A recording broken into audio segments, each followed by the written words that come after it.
Le consensus de Nakamoto, présenté par Cyril Grinspan.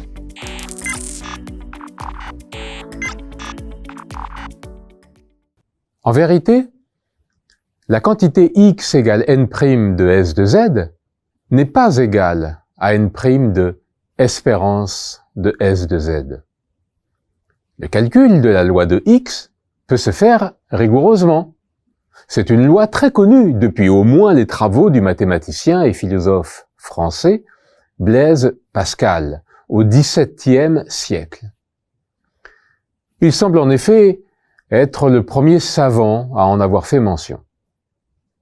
La loi porte le nom de loi binomiale négative, de paramètre ZP, en l'occurrence ici. Dans le cadre du Bitcoin, les découvertes de blocs s'apparentant à des épreuves de Bernoulli, où un succès signifie un bloc miné par les honnêtes mineurs, Bob, il en résulte que X peut s'interpréter comme le nombre d'échecs jusqu'à obtenir Z succès. Autrement dit, tout se passe comme si on lançait sans arrêt une pièce de monnaie jusqu'à obtenir Z fois face. Chaque lancé face correspond à un bloc miné par Bob, et on note le nombre d'échecs obtenus, c'est-à-dire le nombre de fois qu'on a obtenu pile avant d'obtenir enfin un nombre de faces égal à Z. Ce nombre d'échecs correspond au nombre de blocs minés par Alice. C'est bien la quantité x égale n' de S de Z que l'on cherche. L'événement x égale k correspond à lancer k plus z fois une pièce de monnaie et obtenir z fois face, le dernier lancé étant exactement face.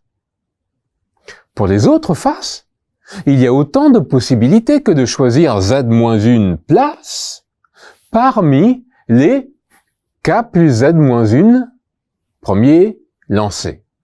Il y en a donc z-1 parmi k plus z-1, ou bien encore k parmi k plus z-1.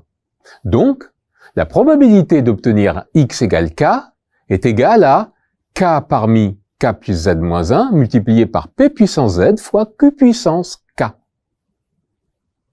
En reportant dans l'expression donnant p de z, que nous avons obtenue dans une autre vidéo, et que nous redonnons ici, p de z égale 1 moins sigma de k égale 0 à z-1 de probabilité d'avoir x égale k multiplié par 1 moins q indice z moins k, il est facile d'en déduire la formule suivante pour p de z.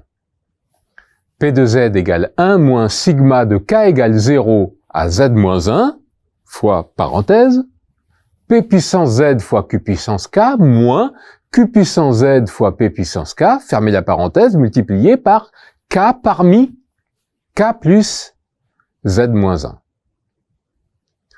Le premier à avoir abouti à ce calcul exact, et donc à avoir corrigé le calcul inexact de Satoshi Nakamoto, est Meni Rosenfeld en 2014. On peut donner une autre expression de la formule précédente en utilisant le lien entre loi binomiale négative et fonction eulérienne. Explicitement, on utilise le fait classique que la fonction de répartition d'une loi binomiale négative s'exprime à l'aide d'une fonction bêta régularisée incomplète. La probabilité d'avoir x inférieur ou égal à k est égale à 1 moins i indice p de k plus 1 z, avec ix ab égale bx ab divisé par grand B ab. Et bx ab est égal à l'intégrale entre 0 et x de t puissance a-1 fois a moins t, la puissance b-1 de tout fois dt. Et b ab est égal à b indice 1 de ab. Ici, x est un nombre compris entre 0 et 1, et a et b sont deux réels positifs. Autrement dit, la fonction bêta régularisée incomplète est le quotient entre la fonction bêta incomplète et la fonction bêta classique.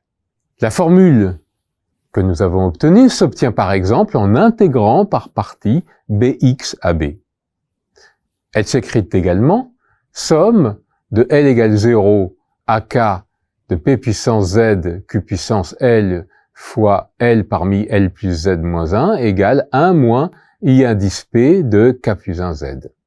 En comparant les deux formules, on observe que P indice Z est égal à 1 moins I indice P de ZZ plus I indice Q de ZZ. Par ailleurs, à l'aide d'un changement de variable élémentaire dans l'intégrale, on peut obtenir l'égalité classique suivante, IP de AB plus IQ de BA égale 1. Elle entraîne en particulier que IP de ZZ plus IQ de ZZ égale 1. D'où la formule P de Z égale 2 IQ de ZZ. Enfin, on utilise un autre tour de passe-passe qui est IQ de ZZ égale 1 demi de IS de Z1,5 avec S égale 4 PQ pour en déduire finalement que la probabilité recherchée PZ vaut PZ égale I indice S de Z et 1 demi. Cette formule nous permet d'en déduire l'asymptotique de P de Z quand Z tend vers l'infini. En effet, on écrit IS de Z1,5 égale BS de Z1,5 divisé par B de Z1,5. Pour le dénominateur, on utilise la relation entre fonction bêta et fonction gamma. B de AB égale gamma de A fois gamma de B divisé par gamma de A plus B. Puis la formule de Stirling, qui donne le comportement de gamma de X pour X grand. Ce qui nous permet d'obtenir l'équivalence pour Z grand de B de Z1,5, qui est à peu près racine carrée de pi sur Z. Pour BS de Z1,5, eh bien, on se ramène après changement de variable à une intégrale dont les bornes sont entre 0 et l'infini. BS de Z petit b est égal à S puissance Z fois l'intégrale entre 0 et l'infini de 1 moins S fois exponentielle de moins U puissance b moins 1 fois exponentielle de moins ZU fois DU. On applique ensuite ce que les Anglais appellent le lemme de Watson et qui est un cas particulier simple de ce que l'on appelle en français la méthode de Laplace dans les intégrales à paramètres pour en déduire que BS de Z1,5 est équivalent à 1 moins S à la puissance moins 1,5 fois S puissance Z sur Z. D'où finalement la probabilité P de Z égale BS de Z1,5 divisé par B de Z1,5 est équivalent à S puissance Z divisé par racine carrée de pi facteur de 1 moins S fois Z. La probabilité décroît bien exponentiellement vers 0 quand Z tend vers l'infini, car S égale 4PQ est inférieur à 1, ainsi que Satoshi Nakamoto le conjecturait dans la section 11 de son papier fondateur.